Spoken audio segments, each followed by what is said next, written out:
Financial literacy. Hi, Terry. How are you doing? That's good to hear. I'm glad you're feeling a little bit better about this situation, but I know you'll get through it. And we at Ameriprise are definitely going to help you get through your financial situation right now. I've dealt with a lot of clients that are going through the same things that you are, and I know that we can help you in the best way possible. So let's get started. So the last time we spoke, you told me about some of the issues that you're currently having with your financial situation. So recently, you're very concerned with the debt that you're owing. This includes student loan debts, credit card debts, medical expenses, and you were also furloughed from your job.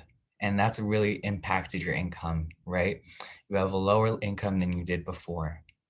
And now you want me to help you get some advice on what you can do now to fix this financial situation and what you can do in the future to prevent you from being in something like this again.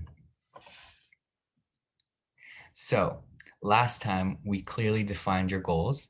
We said why this matters, what's the purpose of all this, and when you want to reach it. Now, my job is to help you find out how much money you'll need and what kind of actions you need to take. So, this presentation will touch a little bit on this. Now, it's really important that you take these big goals and break it down into smaller chunks. So, here are the goals and objectives that we have. Our goals are our strategies. We have your short term, what you have to do now, and your long term, what you're doing over time to prevent something like this from happening again. Now, you also have your debt management, right? You want to consolidate your debt, put it all in one place at a lower interest rate, and you also want to eliminate that debt so that it's not as big as a burden on you anymore. So here's a fun fact for you. The average annual consumer expenditures are $29,359 per person. Now, I have a lot of clients that spend a similar figure to this, so I know exactly how to help you. So we often tell our clients to follow this rule for budgeting, the 50-30-20 rule. 50% for needs, also known as essential expenses, things that are a no-brainer, you must pay it, no questions asked, like housing, utilities, groceries, transportation. Your wants are 30%, so things that are not necessary for you to live, and your savings are 20% of your income. So emergency fund, education expenses, retirement, or paying down debt. These things that are super important for you to save for in order to prevent it from being a big burden for you in the future. Now, because of your situation, I suggest that we modify this for the time being. I think that you should allocate 40% to these important savings. So really focusing on paying down that debt and your student loan expenses and really living minimalistically, right? Paying less for fast food or not going to the movies, things like that. You want to limit the number of expenses that you have that are not really necessary in order for you to live, right? Now, why are savings really important? They help you have emergency funds. So they can help you prepare for the unexpected. For example, if something like this happened again, you're furloughed from your job again, you get another medical expense, your car gets damaged, your home gets damaged. It helps you with that. And it provides you peace of mind that you do have that money stored there for these exact situations. Now, only 18% of Americans have enough in these savings to cover 6 months of expenses. And that's really concerning because you need this because you never know when an emergency will happen. So for single persons such as yourself, I recommend 3 to 6 months. But if you have a family in the future, then you need to save for 6 to 9 months, right? Because you have more people that you provide for. So how does this work? How can it help you? Well, it could help you pay for extra expenses without derailing your spending plan, right?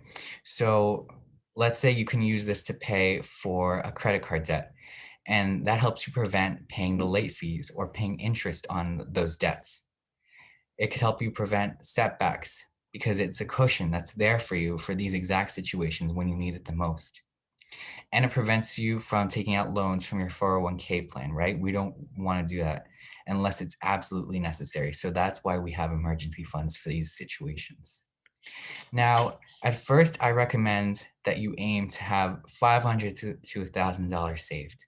And after you reach that, you can continue to keep going and going and until you have that 3 to 6 months of savings for your emergency fund.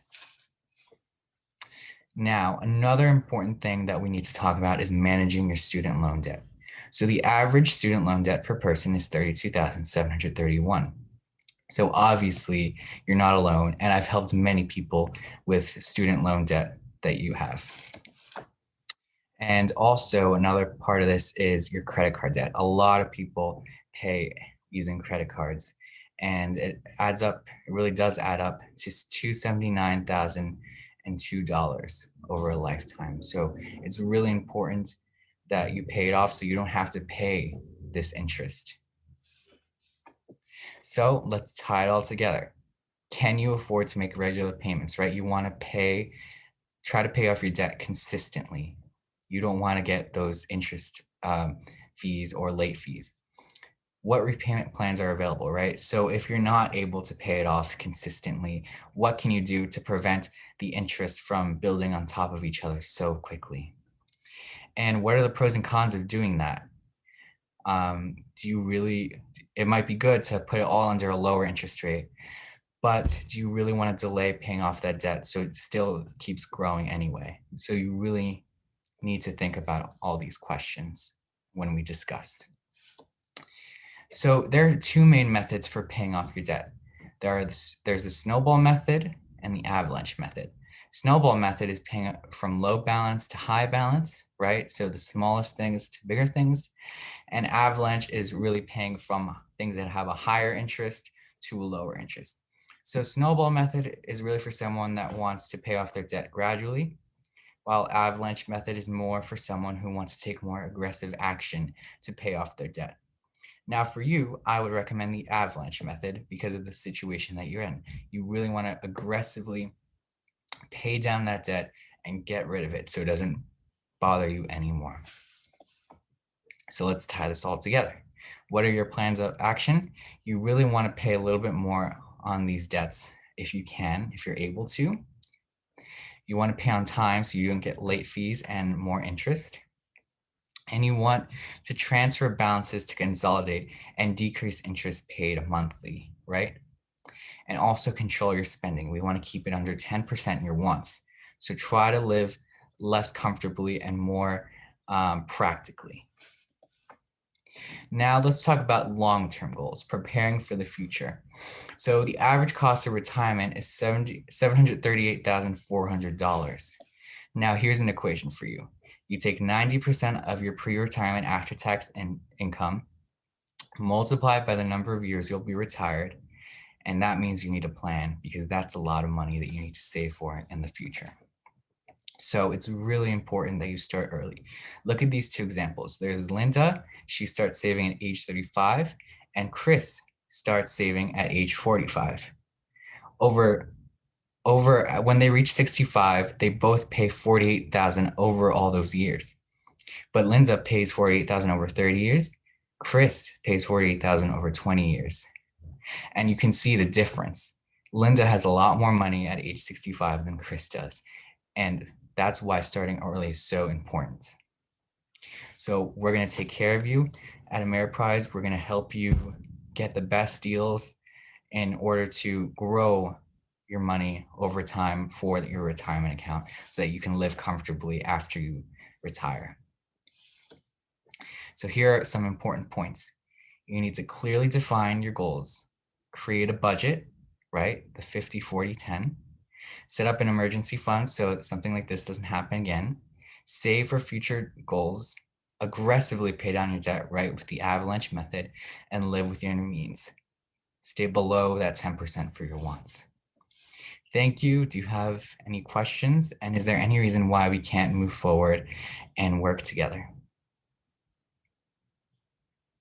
That sounds great. I am super glad that we're able to work together, and I can't wait to start helping you get out of this situation. It really means a lot to me when I'm able to help someone that is going through the same things that you are. Thanks so much for listening to my presentation, and I'll talk to you soon.